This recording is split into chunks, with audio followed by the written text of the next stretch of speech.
नमस्कार, times now Bharat पर आपका बहुत बहुत स्वागत है। आपके साथ मैं हूं राकेश पांडे। शाम के 4:50 हो चुके हैं। वक्त हो गया है राष्ट्रवाद का। और आज राष्ट्रवाद में सबसे बड़ा सवाल कि दान चोरी पर संघ ने ऐसा क्या कह दिया कि सपा कांग्रेस को इतना चुभा।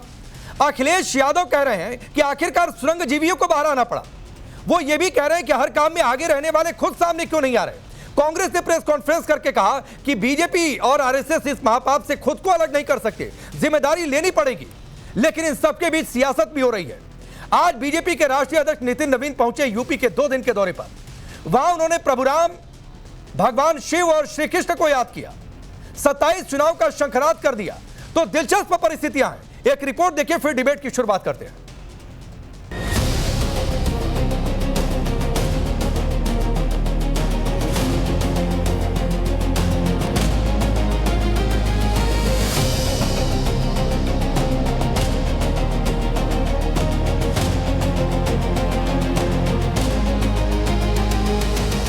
राम मंदिर दान चोरी में जांच और एक्शन के बीच 2 दिन बाद 6 जुलाई को ट्रस्ट बैठक करने वाला है। बैठक के एजेंडे में सबसे पहले महासचिव चंपत राय और ट्रस्टी डॉक्टर अनिल मिश्रा के त्यागपत्र पर विचार होगा। इस बीच कल संघ ने पहली बार दान चोरी पर बयान दिया। हिंदू विरोधी साजिशों को फेल करने की भी अपील की, जिस पर सपा कांग्रेस ने तीखी प्रतिक्रिया दी है। ये दान दिया है उसके बारे में उसकी जाँच ठीक ढंग से होगी, ये बोलने का कि ये इसमें हिंदू विरोधी ये है वो है, इस तरह की बात करने की। एक तो मैं बोलूँगा कि बाबर ने मंदिर तोड़ा, ऐसा इनका कहना है। आप अभी क्या कर रहे हैं? आप तो बाबर जैसा ही काम कर रहे हैं। आज जो हुआ है इस पर राम भक्तों की आस्था के साथ जो खिलवाड़ हुआ है, इस पर ना राम भक्त आरएसएस और भाजपा को माफ करेंगे, ना अयोध्या माफ करेगी, ना देश माफ करेगा। सपा सुप्रीमो अखिलेश यादव भी पीछे नहीं। चंदा चोरी प्रकरण में सपा अध्यक्ष अखिलेश यादव ने संघ को सुरंगजीवी कहकर तंज कसा। उन्होंने लिखा, आखिरकार सुरंगजीवियों को बाहर आना ही पड़ा, क्योंकि अब अपयश का पानी सुरंग में गले तक भर चुका है। हर काम में आगे रहने वाले इस घोर गंभीर मसले पर खुद सामने क्यों नहीं आए? अपने से पीछे वाले को आगे क्यों कर दिया? इन्हें ना अयोध्या क्षमा करेगा, ना देश, ना वो परम प्रभु जिसके खजाने को इन्होंने बेरहमी, बेदर्दी और बेशर्मी से लूटा।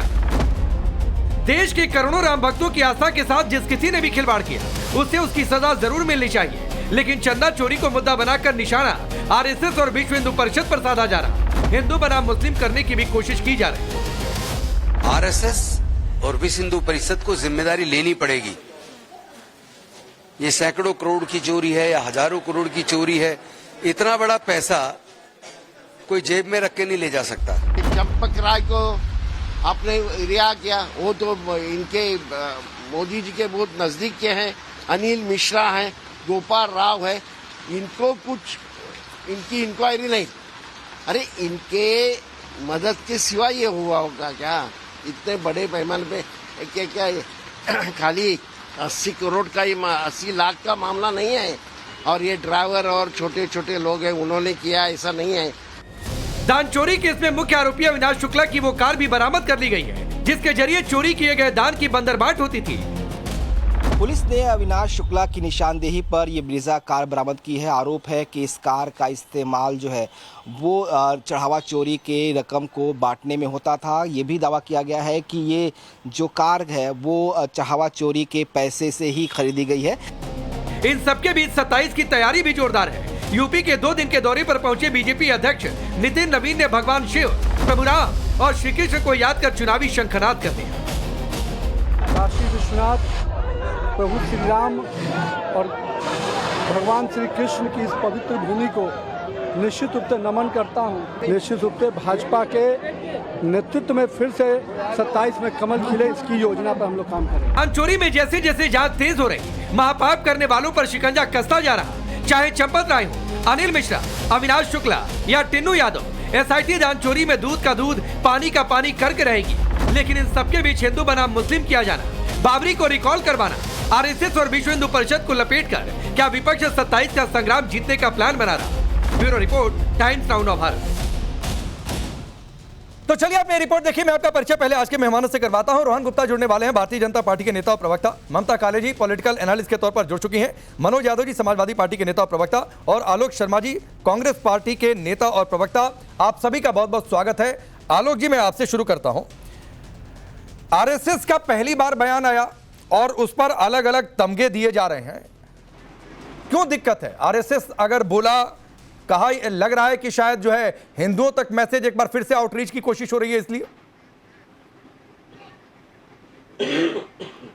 देखिए, हिंदुओं तक जाए या कहां तक मैसेज जाए, बात यह है कि आरएसएस डकैत है और आरएसएस ने प्रभु राम के मंदिर में डाका डाला। आरएसएस के तमाम लोग हैं जो जुड़े हुए हैं, इसलिए आरएसएस से सवाल बनता है। लेकिन दुर्भाग्य है कि जो आरएसएस निर्मोही अखाड़े का इतना माल खा गई, विश्व हिंदू परिषद जो उन्हीं का एक हिस्सा है, 1400-1500 करोड़ रुपए के आरोप लगे, 1200 शिलाएं खा गई आरएसएस। भाजपा और आरएसएस के जुड़े हुए तमाम लोग हैं। शुरू में लगा था चंदा चोर हैं ये, फिर बाद में लगा ये ज़मीन के लुटेरे हैं, अब तो पता चला कि ये चढ़ावे के डकैत हैं। ये कई हज़ार करोड़ का मामला है, कम से कम 20,000 करोड़ रुपया गबन हुआ है। फिर एसआईटी का खेल हो गया शुरू। एसआईटी जिसके पास कोई पावर नहीं थी, फिर उसकी गोपनीय रिपोर्ट जो है वो ट्रस्ट के पास पहुंच गई। ट्रस्ट में 12 मेंबर मोदी जी के रिकमेंड किए हुए हैं, वो सब आरएसएस के लोग हैं। उसके बाद एफआईआर होती है तो एफआईआर इतनी कमज़ोर होती है कि जो आरोपी बनाए गए उनके पिताजी के नाम और एड्रेस तक नहीं लिखे गए। तो मुझे लगता है कि जो इनके हैंडलर हैं राम मंदिर के डकैतों के, वो दिल्ली और नागपुर बैठे हैं और हैंडलर जो हैं बता रहे हैं पुलिस को कि क्या करना है और कैसे करना है। 21 दिन तक ट्रस्ट जो है वो चोरी का माल बरामद होने के बाद भी अपने पास रखती है। 80 लाख रुपए 5 तारीख को बरामद होते हैं और 26 तारीख को पुलिस की कस्टडी में आते हैं या पता नहीं किसकी कस्टडी में आते हैं। फिर रिज़ाइन का खेल शुरू हो जाता है कि सब रिज़ाइन कर दिया है। आज तक किसी ने रेजिग्नेशन नहीं देखा है। जो कोषाध्यक्ष महोदय हैं उनकी जो चिट्ठी है उस पर उनके साइन नहीं है, और जो ट्रस्ट की डीड है उसमें लिखा है कि रेजिग्नेशन से पहले 1 महीने का नोटिस देना ज़रूरी है, तो वो नोटिस तो दिया ही नहीं।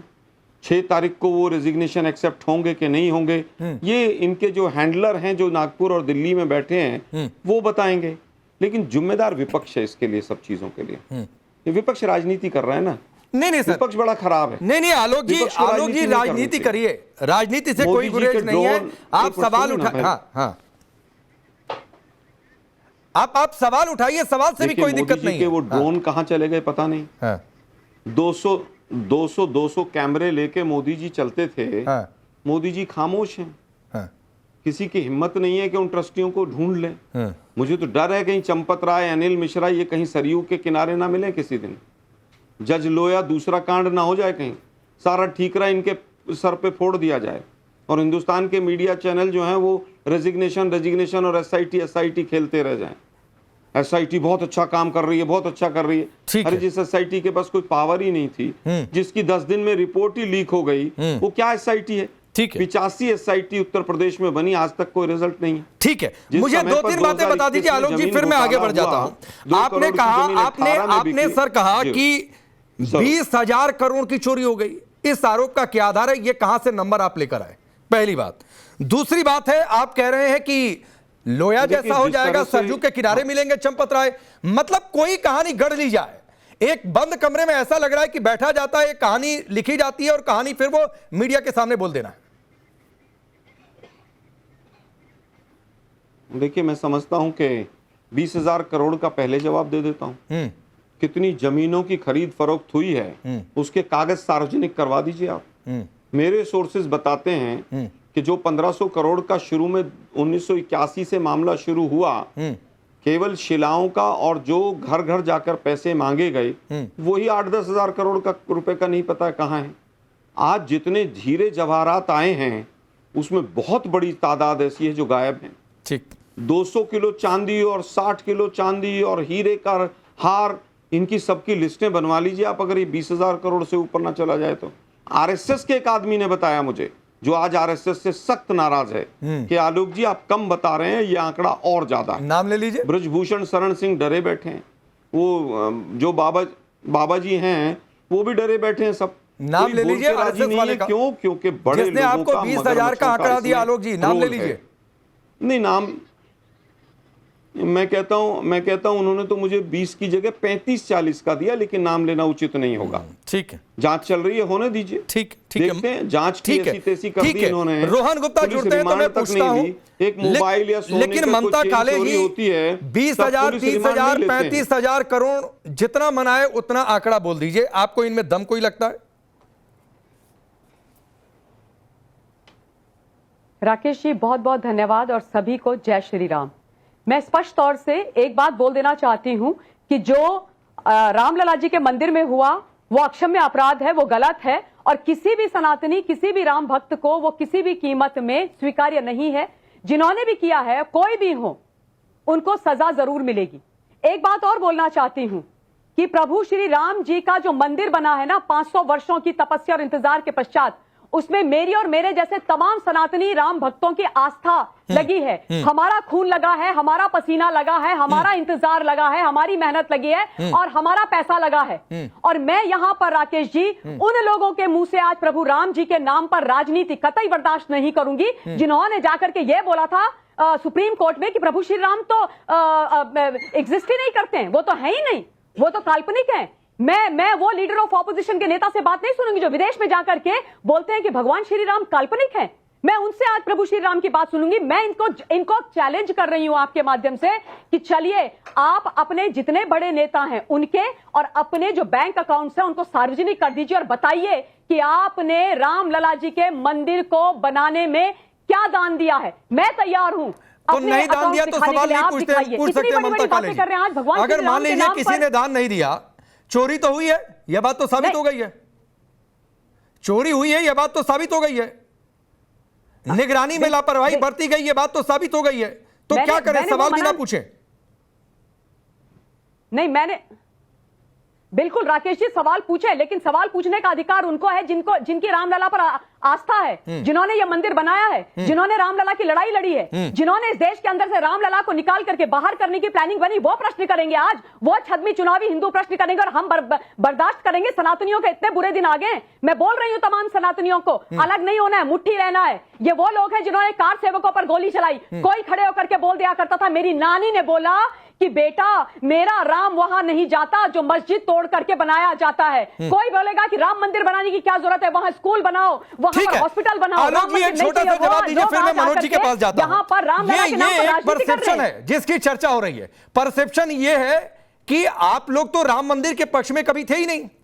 क्या क्या नहीं कहा गया, या समाजवादी पार्टी हो या आपकी पार्टी हो, इस आधार पर लोग ये चर्चा कर रहे हैं कि ये लोग काहे के लिए पूछ रहे हैं।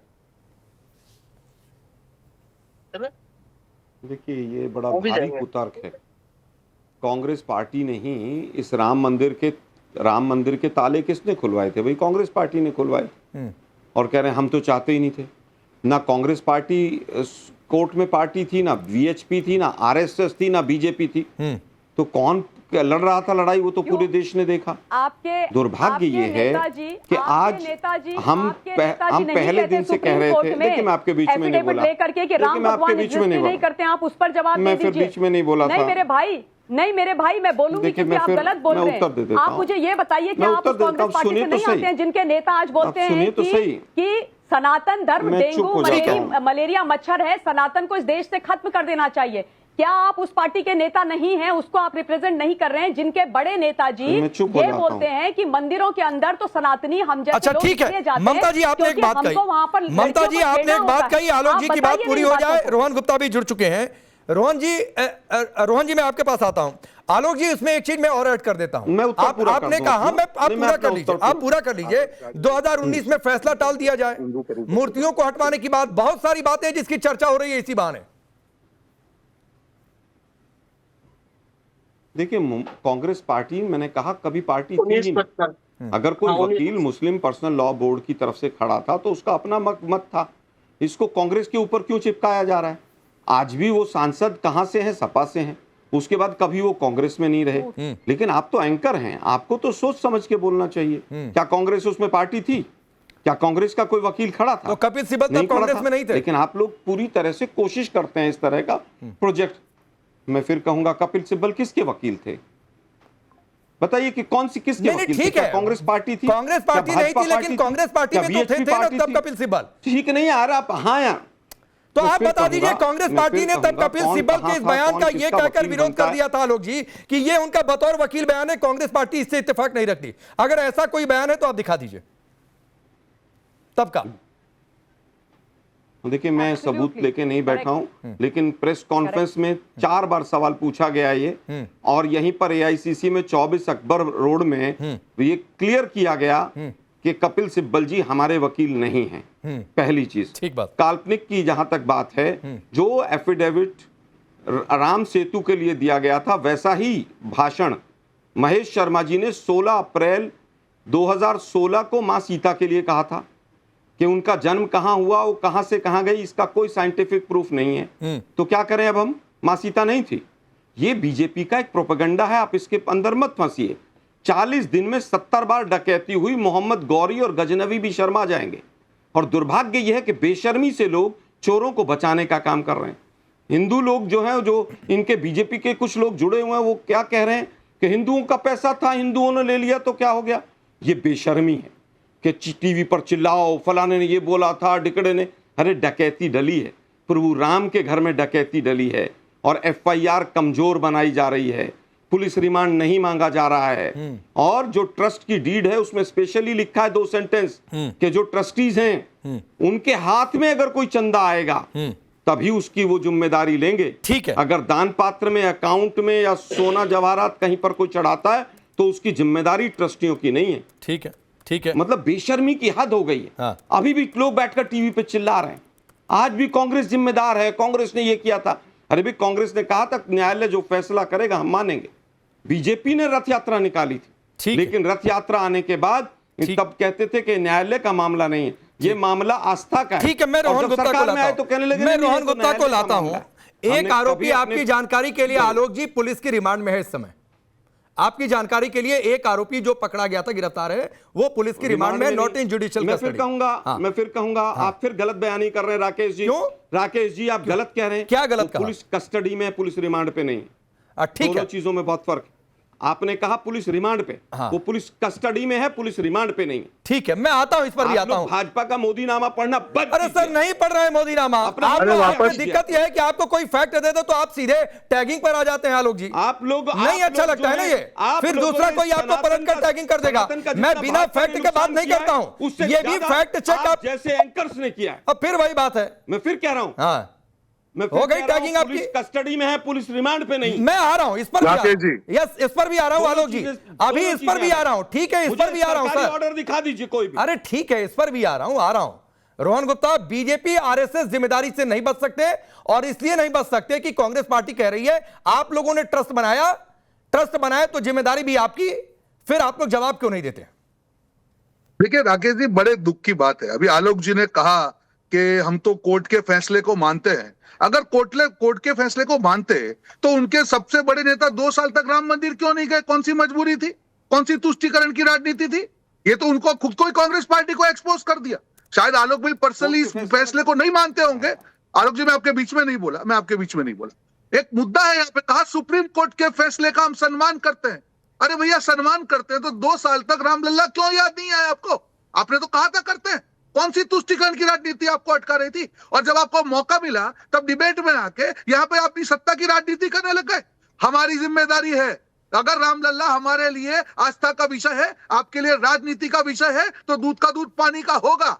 हर रोज एक्शन दिया जा रहा है, हर रोज दूध का दूध पानी का पानी। और जो लोगों ने भी किया है, मछली, मगरमच्छ, जो भी जानवर होगा, एक भी जानवर को हम छोड़ेंगे नहीं, डंके की चोट पे बोलता हूं। पर सवाल उन लोगों के उठता है जो लोग सनातन के अपमान पे चुप रहते हैं। सवाल उन लोगों के उठता है कि जो DMK बाय ब्रदर स्टैलिन सनातन के अपमान पे कांग्रेस पार्टी ने नहीं छोड़ा। राकेश जी, ये समझिएगा, जब कांग्रेस पार्टी ने माय ब्रदर स्टैलिन को सनातन के अपमान पे नहीं छोड़ा, कब छोड़ा? जब उनकी सत्ता की राजनीति आई, दूसरे दिन माय ब्रदर स्टैलिन को भूल गए। यही तो इनकी राजनीति है, और इसलिए जनता भरोसा नहीं करती। क्या चुनावी हिंदुओं का कभी जनता ने भरोसा किया है? आप बात करते हैं सर्वधर्म संभाव की, और उसकी आड़ में तुष्टीकरण की राजनीति करते हैं। इसीलिए देश की जनता आप पे भरोसा नहीं करती। अगर सही में आप कोर्ट के न्याय को मानते तो पहले दिन राम मंदिर सारे नेता जाते, कांग्रेस पार्टी के वरिष्ठ नेता, और वहां पे जाके रामलला के दर्शन करते। नहीं किए, बताइए ना क्यों? अगर आप कोर्ट के फैसले को मानते हैं तो दर्शन करने चाहिए थे। आप बताइए क्यों दर्शन नहीं किए, उसका जवाब दे दीजिए आलोक जी। ठीक मैं है। उत्तर देता हूं राकेश जी। हाँ राकेश जी मेरे बहुत पुराने भाई हैं, रोहन जी। मैं इनसे एक छोटा सा सवाल पूछ रहा हूं। अमित शाह जी ने तो बिहार आप से, सवाल बंगाल में, आलोक यूपी जी, में, आलोक सब जी, जगह राम आप मंदिर भी के भाई नाम है, पे जवाब वोट दे मांगा दीजिए था। ना, सवाल बाद वो में आज करिए। तक नहीं गए पहले भाई। आप जवाब दे तो दीजिए। क्या उनका राम में नहीं, विश्वास आपने नहीं है कोर्ट क्या? के फैसले का व्यक्तिगत बात नहीं कर रहे, हम पार्टी की मैं तो राम विचारधारा भाई। की बात कर रहे हैं। अगर पार्टी का कोई भी व्यक्ति जाता है, मेरी बात सुनिए, सिंपल है सवाल आलोक मैं जी, फिर कह कोई रहा हमारे हूं। बीच में तू मैं करने की हमको कोई मतलब भाई, नहीं है, ना जरूरत है। आप बहुत कितनी सिंपल बार गए सवाल रोहन है जी? कि अगर पार्टी का सुप्रीम रोहन कोर्ट जी, को आप रोहन जी, मानते आप- हैं तो पार्टी रो- का वरिष्ठ नेतृत्व 2 साल में राम मंदिर दर्शन के लिए जाना चाहिए था। इतनी सिंपल सी बात है, कोई डिबेट की बात नहीं, कोई डिस्कशन की बात मैं नहीं, उत्तर मैं देता कोई हूं व्यक्ति इसका। की बात नहीं कर ठीक रहा है, हूँ, विचारधारा की ठीक है। बात कर रहा हूं। मनोज यादव मैं उत्तर इंतजार देता कर रहे हैं, हूं। 30 सेकंड का जवाब दे लीजिए आलोक जी, मैं फिर मैं उत्तर दे मनोज जी रहा के पास हूं। जाता हूं। मैं एक छोटा सा उत्तर दे देता हूं। देखिए, दुर्भाग्य यह है कि सुप्रीम कोर्ट में कहीं नहीं लिखा कि सब लोग वहां मंदिर में जाएंगे। जिसकी जैसी आस्था होगी वो जाएगा। अरे बात क्या मेरी हो आलोक जी सकता आप बात हनुमान कर जी रहे में हैं? ज्यादा हो, जबकि मैं तो अरे राम आलोक जी, दरबार मतलब में। आपकी अरे सुनो आस्था ना यार राम भाई, भगवान बीच में में मत नहीं है। बोलो यार। मैं 6 अच्छा, बार गया। एक मिनट सुनो ना रोहन जी। रोहन जी सुनो, मैं 6 बार गया हूं। मैं गुप्तार घाट पे भी गया हूं और मैं राजा दशरथ की समाधि पे भी गया हूं। मैं 20 मंदिरों के नाम बता सकता हूं जो आपने सुने भी नहीं होंगे। अरे भैया, आस्था आपके पे मत नेता जाओ। आपको किसी फॉलो की करते आस्था तो है, ये हाल किसी नहीं की नहीं। होता। मेरी आस्था राम मंदिर से भी ज्यादा। नहीं, एक मिनट आपकी सुनो ना आस्था भाई, को देखो अगर कांग्रेस मैं पार्टी आपके फॉलो बीच में करती नहीं हाल बोला। नहीं मेरी होता, मैं राम तो मंदिर तारीफ से कर रहा हूं ज्यादा आपकी। आस्था हनुमानगढ़ी में है। अरे नहीं, सुनो ना बिल्कुल, भाई, इसका सुनो भाई जरा। आज मैं कहूं कि आपकी अमित शाह आस्था नहीं का गए, इसका कांग्रेस मतलब पार्टी अमित शाह सम्मान जी का करती है, हाल नहीं राम मंदिर होता। में कोई विश्वास नहीं। अरे सुनो ना यार। बिल्कुल, बात यहाँ पे फिर वही आलोक बात। भाई, क्या अमित आपकी शाह जी, आस्था में अगर अमित कांग्रेस शाह जी पार्टी क्यों नहीं गए भरोसा आज करती तक? तो मैं ये ये हाल नहीं सवाल होती। उठाऊं तो व्यक्तिगत क्या तौर पे जानता एक हूं मिनट सुनो क्या प्राची यार, वही भगवान तो राम ने प्रॉब्लम है। आस्था आप लोग, ठीक है रोहन आप भाई, लोगों रोहन भाई की- एक बार बात पूरी हो आप जाए। लोगों की मैं मनोज जी के पास नहीं डकैती जा पा रहा हूं, पकड़ी एक बार और बात पूरी हो जाए डकैती- आलोक जी की। प्रॉब्लम तो यही है यार, ये बोलने नहीं देना चाहते। चलिए, मैं बीच में आया। प्रॉब्लम ये बोलिए। है हाँ। कि डकैती पड़ी गई, डकैती पकड़ी गई और चोरी तो पकड़ी गई और सीना चोरी भी कर रहे हैं सब मिलकर। अरे सर झुका के माफी मांगो। अयोध्या के वकील क्या कह रहे हैं आपके लिए? चंपत राय जैसे डकैत को आप लोगों ने वहां बैठा दिया। मुझे उसकी बड़ी चिंता है कि हो सकता 2-3 को कहीं जज लोया की तरह कुछ ना हो जाए इनका और उनके सर पे भांडा फोड़ दें। इनको सबको आलोक जी, ट्रस्टियों ये को बात जेल में ठीक नहीं डालना है। नहीं चाहिए। आलोक जी, ये वो इनकी इस सबसे लेवल महफूज पे जगह हमको मुझे है। नहीं अगर लगता जेल है में कि रहेंगे डिबेट तो के सेफ डिस्कोर्स रहेंगे। को ले जाना चाहिए। ठीक है, सबसे मैं कहूंगा मैं आता हूं, ये एक नया पॉलिटिकल स्टंट आज खेला गया है। सेफ जगह कोई ये नहीं है। नया ये पॉलिटिकल भाजपा ही स्टंट मरवा खेला गया डालेंगे है कहीं कि को। चंपत राय ये RSS और वाले अनिल कहीं मिश्रा मरवा की डालेंगे। जान ली जा सकती है। ये कांग्रेस पार्टी का आज एक नया स्टैंड है। मैं आता हूं इस पर, लेकिन मनोज यादव जी, आपकी पार्टी के भी एक कह रहा हूं, हाँ मैं फिर कहूंगा, हाँ। उनको जेल भिजवाओ, तुरंत जेल भिजवाओ, सबसे सेफ जगह है। ये आपकी बात है ना सर। उनको मैं तो तुरंत आप ये भिजवाओ। कह रहे हैं तो आपका नहीं आपका तो ये सारा स्टंट ही ठीक है, कहूंगा और RSS स्टंट ही के कहूंगा। हैंडलर जो हाँ। नागपुर बैठे हैं, हाँ। मैं बिल्कुल कह रहा हूं कि उनकी जान को खतरा, मुझे अंदेशा, मैं ठीक है साफ कह रहा सर, हूं। ठीक है, कहीं कोई लाग लपेट नहीं ठीक कर रहा है। मैं। कई सारे अरे स्टैंड आज ब्रजभूषण देखने को शरण मिले। सिंह जैसे मनोज लोग यादव जी, बैठे, आपकी पार्टी के वो एक बाबा वरिष्ठ नेता बागेश्वर कह रहा है कि भाई ने रुक संसद जाओ, में हाथ राम जुड़वा रहा लला हूं। को इलीगल ऑक्यूपेंट कहा था उस जगह का, और वो बयान एक बार फिर से सोशल मीडिया में वायरल है और कल से लोग ताबड़तोड़ उसको शेयर कर रहे हैं। मैं उससे आगे बढ़ जाता हूं और आगे ये बढ़ जाता हूं कि संघ के बयान से इतनी दिक्कत क्यों हो गई? सुरंगजीवी आपके अध्यक्ष कह रहे हैं। क्या लग रहा है कि वो फिर एकजुट हिंदू वाला नैरेटिव नहीं टूटेगा 27 में इसलिए? देखिए, समाजवादी पार्टी हिंदू मुसलमान की राजनीति में न कल विश्वास करती थी, न आज विश्वास करती, न भविष्य के किसी दौर में विश्वास करेगी। मैं आपको एक बड़ी महत्वपूर्ण बात बताता हूं जिससे मेरे ख्याल से सबके बात क्लियर हो जाएगी। ममता काले जी कहें, रोहन गुप्ता जी कहें या कोई और व्यक्ति कहे, योगी जी भी कहें, क्या राहुल गांधी जी, अखिलेश यादव जी, हमारे साथ बैठे प्रवक्ता साथी आलोक शर्मा जी, मनोज यादव जी चले जाते तो चंदा चोरी ना होती क्या? चढ़ावा चोरी ना होती क्या? इसलिए बीजेपी फड़फड़ा रही है क्या? इसीलिए फड़फड़ा रहे हैं। हम चले जाते तो चोरी ना होती। अगर ये कोई उपाय हो तो हम लोग प्रायश्चित करने को तैयार हैं। चलेंगे, हम भी सरयू नदी में खड़े होकर प्रायश्चित करेंगे कि अरे गड़बड़ा गया, हम लोग विपक्ष चला जाता तो जितने गुंडे और लुटेरे वहां बैठे थे सब हट जाते। ऐसा तो कोई मेथड है नहीं राकेश जी। एक इनके सांसद हैं, दबदबा था, दबदबा था, दबदबा बना रहेगा।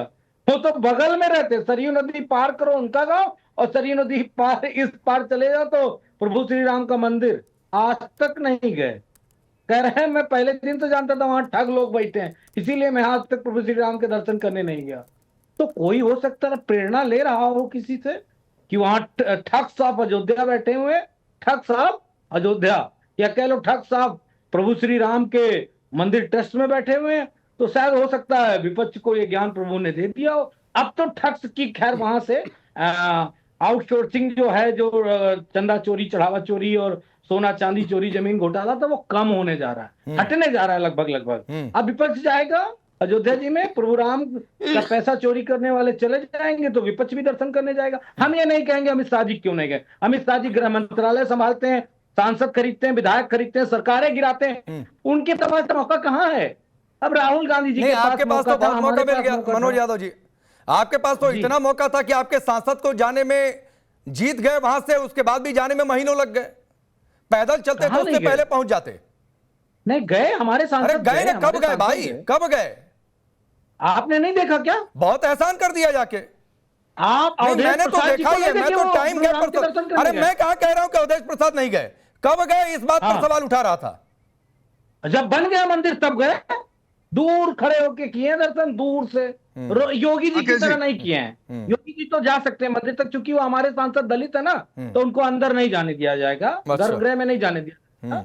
वहां वो दलितों को अंदर नहीं जाने दिया जाता है राम मंदिर में। वहां पे सिर्फ एक विशेष वर्ग के लोग जा सकते हैं। ये बात भी तो बीजेपी को बतानी चाहिए, तब क्यों नहीं बताते हैं। लेकिन बड़ी बात अब मैं कहने जा रहा हूं, ये तो मैं उदाहरण दे रहा था बीजेपी और ममता काले जी का राजनीतिक विश्लेषण। इतनी हैरानी काहे होती है।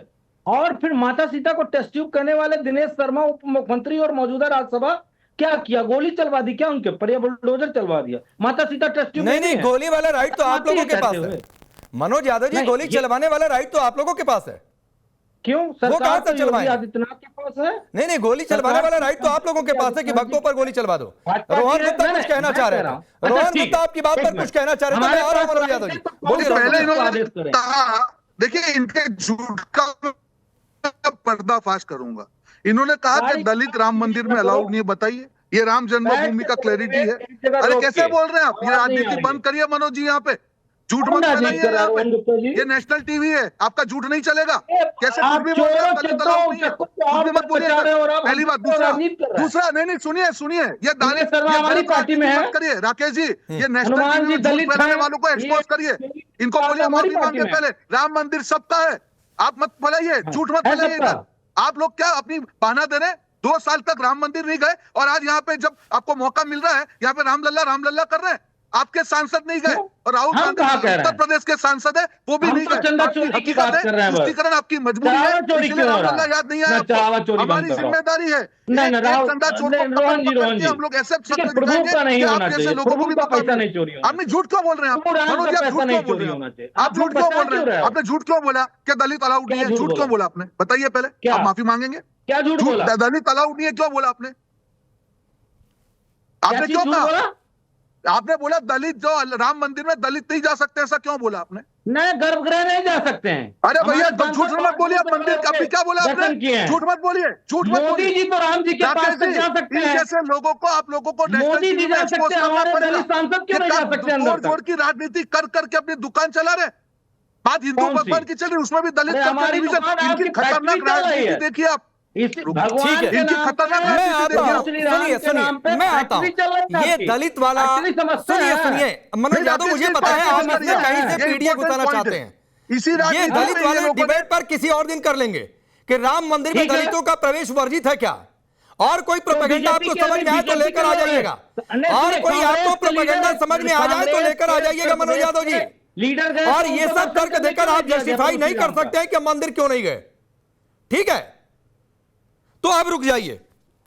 अब आलोक जी, मैं आपकी बात पर आता हूं, जो आपने थोड़ी देर पहले टैगिंग दे रहे थे। सर, अयोध्या पुलिस ने 48 घंटे की रिमांड मांगी थी कोर्ट से, और पुलिस को 13 घंटे की रिमांड की मंजूरी मिली थी, जो पूरी हो गई है।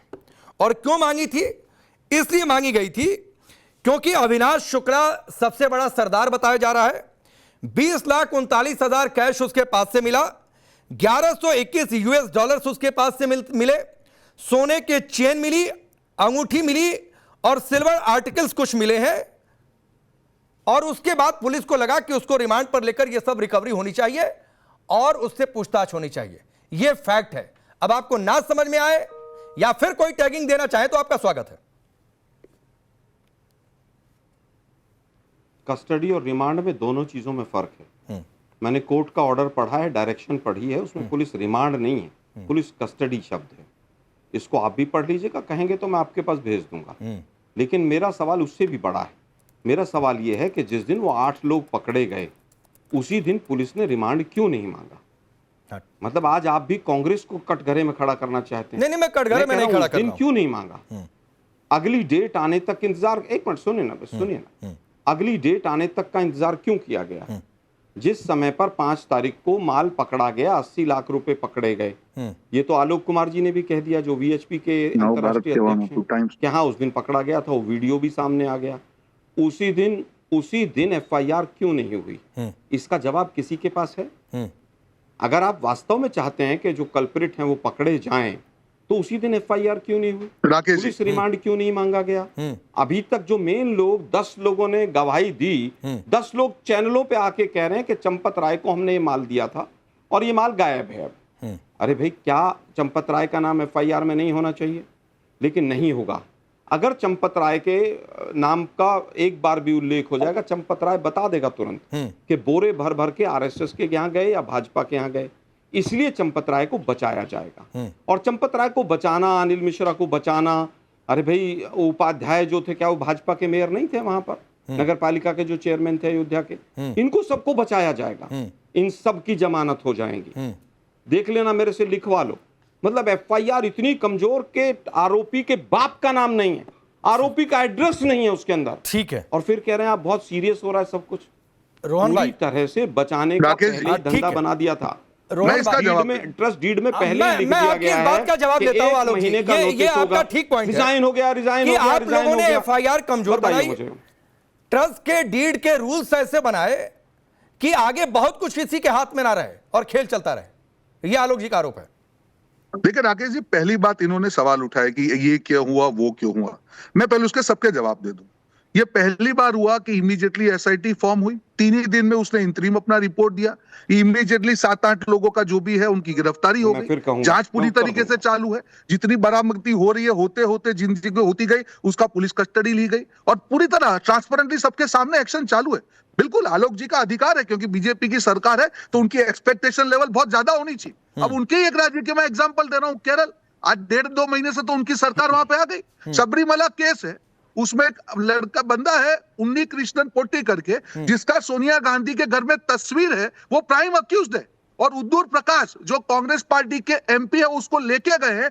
1.5 महीने से कांग्रेस पार्टी की सरकार है केरल में। मुझे बताइए, ये जो नैतिकता के पैमाने पे रोज मांग रहे हैं ये होना चाहिए, वो होना चाहिए, ये कर दीजिए, वो कर दीजिए, तो क्या आपकी कोई नैतिक जिम्मेदारी नहीं? क्योंकि आपको तो सवाल नहीं पूछ सकते, क्योंकि आप सनातन में मानते नहीं है। बिल्कुल आपकी बात सही है और हमसे अपेक्षा है, क्योंकि हम सनातनी है, हमको जवाब देना है, बिल्कुल है। पर ये डबल पैमाने नहीं होने चाहिए राकेश जी। आज सरकार के लिए, हमारे लिए, मैं वापस ये बोल रहा हूं, आधिकारिक रूप से बोल रहा हूं राकेश जी, ये हमारी जिम्मेदारी है कि हमको एक मैसेज देना जरूरी है, क्योंकि राम भगवान हमारे लिए आस्था का विषय है। करोड़ों लोगों ने उस आस्था के ऊपर ट्रस्ट किया है, उनका ट्रस्ट नहीं जाना चाहिए। ये एक मंदिर की बात नहीं है। अगर राम मंदिर में ये जिसने भी किया है, ऐसा एग्जाम्पल सेट होना चाहिए कि पूरे आने वाली 7 पुस्तकें ये करने की किसी की हिम्मत ना हो। पर ये जो राजनीति का इसका उपयोग हो रहा है, जो गिद्ध मानसिकता से ये पार्टियां जो राम लल्ला को मानने को तैयार नहीं है, वो जो बुरी तरीके से एक्सपेक्टेशन लेवल अपना हर रोज बढ़ा रही है, ये कर दीजिए, वो कर दीजिए, हम ये होते तो ये। अरे भैया, पहले अपना आईना तो देखिए, आपने क्या किया। हमेशा आप सनातन के अपमान पे चुप रहे। इनका एक सीएम आधिकारिक रूप से बोलता है मुसलमान मतलब कांग्रेस और कांग्रेस मतलब मुसलमान तेलंगाना में। मुझे बताइए, क्या ये संविधान है? क्या ये सर्वधर्म संभाव है? आप क्या मैसेज देना चाह रहे हैं सनातनी को, जब आपका एक बाई इलेक्शन के लिए जुबिली हिल में आपका सीएम ऑन कैमरा बोलता है कि मुसलमान मतलब कांग्रेस और कांग्रेस मतलब मुसलमान। ठीक है, ठीक है। मैं जो है आता हूं एक और जानकारी देते हुए आलोक जी, मुझे 10 सेकंड। अच्छा 10 सेकंड लीजिए। 10 सेकंड। हाँ 10 सेकंड लीजिए। अब वापस कर्नाटक की बात कर रहा हूं। आलोक जी, आप तो थे वहां पे कर्नाटक में, मंदिर टैक्स लगाया 10% कांग्रेस की सरकार ने, राज्यपाल ने उसको वापस भेजा 2024 में। क्यों भाई? मंदिर का तो चंदा चोरी तो आपको कर्नाटक में करनी थी, राज्यपाल ने आपको रोक दिया। तो आधिकारिक रूप से आपको तो चंदा चोरी करनी थी, तो मुझे यही कहना है, आप कुछ भी बोले, आईना देखना मैं पड़ेगा। उत्तर देता और नकली हिंदू जब जब भी बनते हैं, चुनावी हिंदू बनते हैं, ठीक है। जनता भरोसा नहीं करनी, कोई फायदा नहीं होगा। ठीक है, अब आता हूं मनोज जी। आलोक जी, एक और जानकारी आपको दे देखिए, देता अभी हूं। पुलिस ने रिमांड मांगी अभी थी, भी- मैं अभी भी रिमांड और पूरी तरह कस्टडी से- की परिभाषा हाँ, आप देते रहिए, लेकिन इसलिए उसकी रिमांड जरूरी थी क्योंकि उससे कई सारे अहम राज खुले हैं। 14 कोसी परिक्रमा मार्ग के पास इकट्ठा होकर एक कार के जरिए रकम चलिए, का बहुत बंटवारा अच्छी होता बात है। था, वो कार भी बरामद हुई है। खैर, बहुत आगे आप अच्छी जवाब बात। दीजिए जो रोहन गुप्ता कह रहे थे। क्या बात, क्या बात है, कार बरामद हो गई है, मतलब वो कहाँ बंटवारा होता था वो जगह बरामद हो गई। अरे 20,000 करोड़ डकैती हो गई।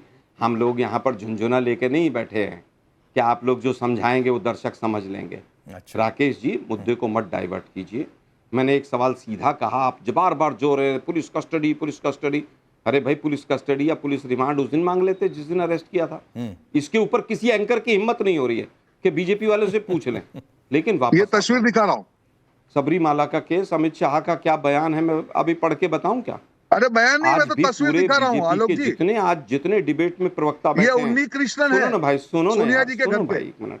इसलिए वहां पर, अरे भाई, वहां उन्नी कृष्णन की फोटो लग गई, इसलिए आप लोगों को डकैती का लाइसेंस मिल गया क्या भाजपा और अरे भैया, आरएसएस उनके वालों घर को? पे है, हाथ में कुछ बांध रहे हैं सोनिया जी के। सबरीमाला में अमित शाह और जी ने पीछे क्या बोला आपके था, मैं उसको उद्धव पढ़ने प्रकाश खड़े हुए हैं। मुद्दे को डाइवर्ट मत आपके कीजिए। MP आज खड़े हुए हैं, पूरे मुद्दे डाइवर्ट नहीं कर आज रहा हूं, बीजेपी, सवाल पूछ रहा हूं। अरे सुनो, देखिए, मैं आपके बीच में नहीं बोला रोहन जी, मैं अच्छा, आपके ठीक है, बीच बोलिए। में नहीं बोला हूं, बिल्कुल बोलिए, एक बोलिए। बार भी।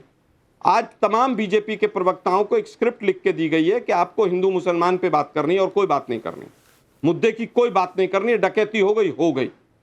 प्रभु राम के दरबार में मेरे से ज्यादा इस पैनल में कोई नहीं गया, और अगर प्रभु राम के बारे में या हनुमान जी के बारे में कोई बहस करनी हो मेरे से कर लेना।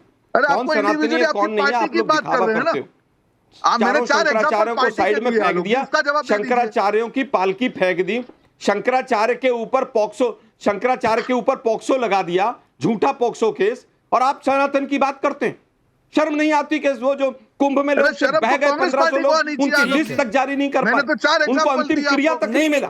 मैंने चार शांत एग्जाम्पल रहो दिया, यार। कर्नाटक मनोज का यादव को दिया, लाइए। तेलंगाना का रोहन जी, दिया, केरल रोहन का जी, दिया। मनोज यादव को लाइए। रोहन जी, हाँ। मैं केवल ये कहता हूं हाँ। कि आज मैं आपकी मुद्दा पार्टी राम के ऊपर मंदिर है, सवाल राम उठा रहा मंदिर हूं। पर बात करो। मैं कहूँ तेलंगाना, केरल सीता और माता, कर्नाटका में सीता माता जो है आप वो नकली ठीक है। हिंदू है, वो मनोज भाई, आप साबित कुछ होता है। कहना चाह रहे थे, मैं आज बोलिए। उस पर बहस करने के लिए थोड़ी बैठा हूँ। लेकिन महत्वपूर्ण मनोज बात यादव जी मुझे, बोलिए। नहीं, सवाल तो संसद में उठेंगे। किस-किसने मैं क्या-क्या कांग्रेस बोला? के अपने साथी से भी कहना चाहूंगा और सभी विपक्ष के दलों से कहना चाहूंगा कि बीजेपी की पिच पे मत जाया करिए। बीजेपी तो चाहती है कि अब सबरीमाला की बात हो, लेकिन जब प्रभु श्री राम का मंदिर नहीं बना था और हम और आलोक जी और विपक्ष के लोग कहते थे कि फला जगह बड़ी घटना हो गई है, वहां भ्रष्टाचार हो गया, तो बीजेपी के लोग चिल्ला चिल्ला कहते थे राम की बात करिए, राम मंदिर की बात करिए, राम मंदिर के मुद्दे से मत भटकिए, मत इधर उधर जाइए, ऐसे चिल्लाते थे, डांटने लगते थे बहुत तेज तेज राकेश। माफी तो मांगिए। इतनी तेज डांटते थे जिसका जवाब नहीं। माफिया कहते थे बाजी। राम के मंदिर के मुद्दे पे ही बहस होगी, दूसरे मुद्दे पे नहीं होगी। तो मैं आलोक जी आपसे अनुरोध करूंगा, प्लीज इनको जवाब मत दिया करो, इनको घेरो। ये चुट्टे लोग हैं, ये प्रभु के पैसे की डकैती करने वाले लोग हैं। बात तार सिर्फ सेवकों और पर राम लकड़ियां की मारने होगी। वाले, हत्या करने वाले, आपके पाप छिपने वाले नहीं है। अब इधर उधर आप जा रहे हैं इधर उधर, आप इधर उधर जा रहे हैं, क्यों इधर इधर के सर? राम ठीक है। मंदिर की बात है। नहीं, आप तो कभी दाहिने बाएं की राम कोई मंदिर बातचीत नहीं हो रही है। दाहिने बाएं की कोई बातचीत नहीं हो रही है। की चोरी की आपको जवाब देना दुनियादारी पड़ेगा। की बात आपकी ठीक है, तरफ क्या है? चलिए वक्त इतना ही है।